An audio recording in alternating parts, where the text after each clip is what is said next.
आप लोगों में से मेजॉरिटी लोगों के जहन में एक ही सवाल है कि आखिर फॉरेक्स से पैसा बनता कैसे है और फॉरेक्स में लॉसेस से कैसे बचा जाए। तो अगर आप बिल्कुल न्यूबी हैं तो सबसे पहले तो आपने घबराना नहीं है, क्योंकि इस सीरीज़ में हम बेसिक से लेके प्रो लेवल तक के सारे एस्पेक्ट्स को कवर करेंगे। So without further ado let's Sarmaya educate you.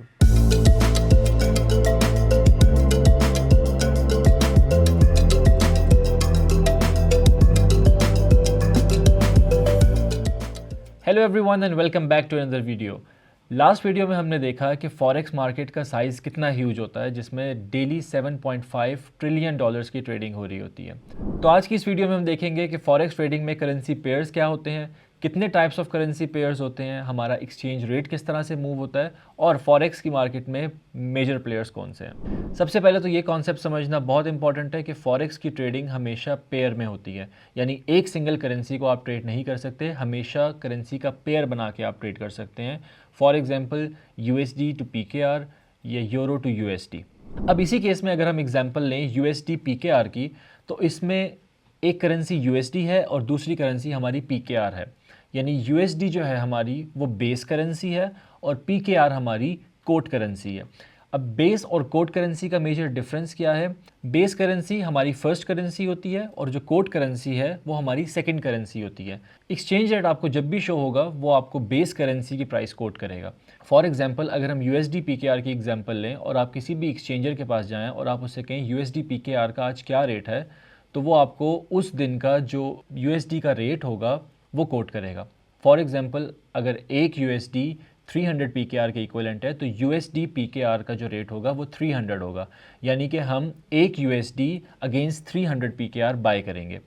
I hope ये कॉन्सेप्ट आपको समझ आ गया होगा। अगर आपको स्टिल कोई कन्फ्यूजन है तो थोड़ा सा इस वीडियो को रिवाइंड करें और ये कॉन्सेप्ट क्लियर करके फिर आगे मूव कीजिएगा। अब हम आ जाते हैं कि हमारे पास कितने types of currency pairs trade हो रहे होते हैं। बेसिकली हमारे पास 3 टाइप्स ऑफ करेंसी पेयर्स होते हैं फॉरेक्स में, जिसमें सबसे पहले हमारे पास मेजर करेंसी पेयर्स होते हैं।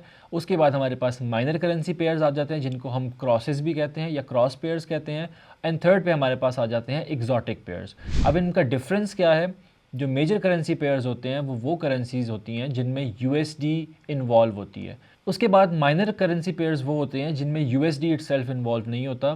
For example euro pound, euro GBP, इसके अलावा हमारे पास AUD NZD या CHF JPY वगैरह इसमें शामिल हैं।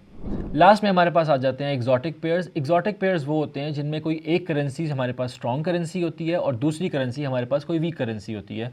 फॉर एग्जांपल वही जो हम स्टार्ट में देख रहे थे एग्जांपल USD PKR की, इसमें USD बहुत स्ट्रॉन्ग करेंसी है और PKR USD के अगेंस्ट इतनी स्ट्रॉन्ग करेंसी नहीं कंसिडर की जाती।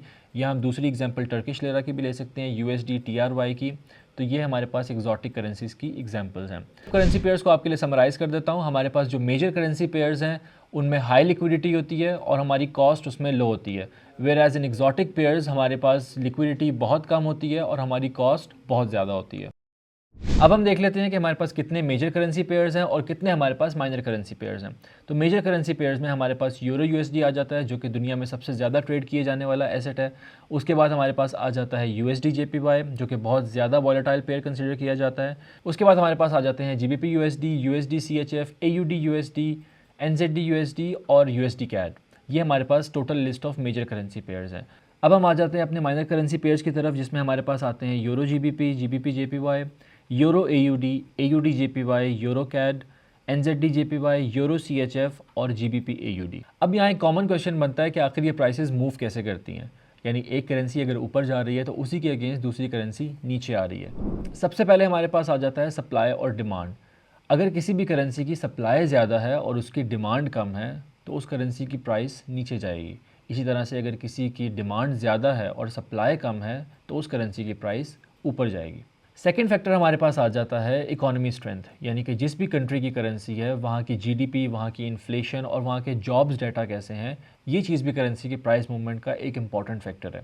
थर्ड इंपॉर्टेंट फैक्टर हमारे पास आ जाता है सेंट्रल बैंक्स की पॉलिसीज़, यानी कि जो करेंसी है उस कंट्री के सेंट्रल बैंक्स क्या इंटरेस्ट रेट इंक्रीज़ कर रहे हैं या डिक्रीज़ कर रहे हैं, ये भी एक इंपॉर्टेंट फैक्टर है। फोर्थ फैक्टर हमारे पास आ जाता है कि जिस कंट्री की करेंसी है वहाँ के पॉलिटिकल हालात किस तरह से चल रहे हैं, क्या पॉलिटिकली वो कंट्री स्टेबल है या वहाँ पे कोई जियोपॉलिटिकल टेंशन चल रही है।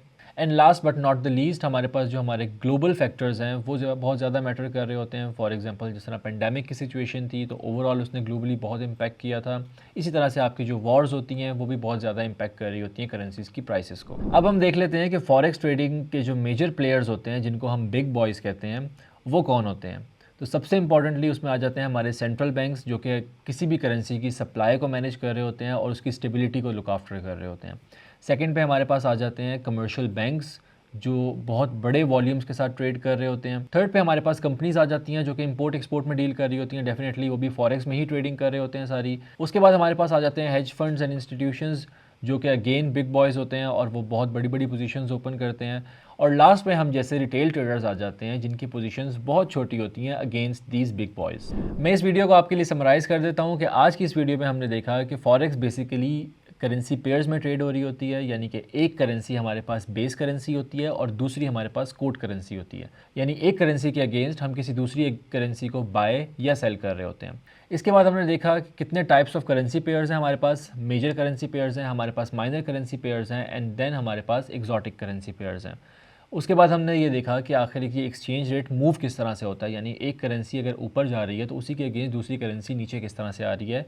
और लास्ट में हमने देखा कि आखिर हमारे अलावा और कौन लोग हैं जो फॉरेक्स ट्रेडिंग कर रहे होते हैं, जिनमें हमारे पास कमर्शियल बैंक्स हैं, हमारे पास सेंट्रल बैंक्स हैं, हमारे पास हेज फंड्स हैं और हमारे पास डिफरेंट अदर कंपनीज़ हैं।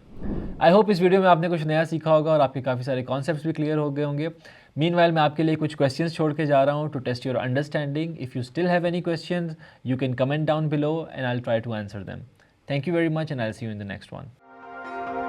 सरमाया.in, जहां हर फैसला बने सरमाया।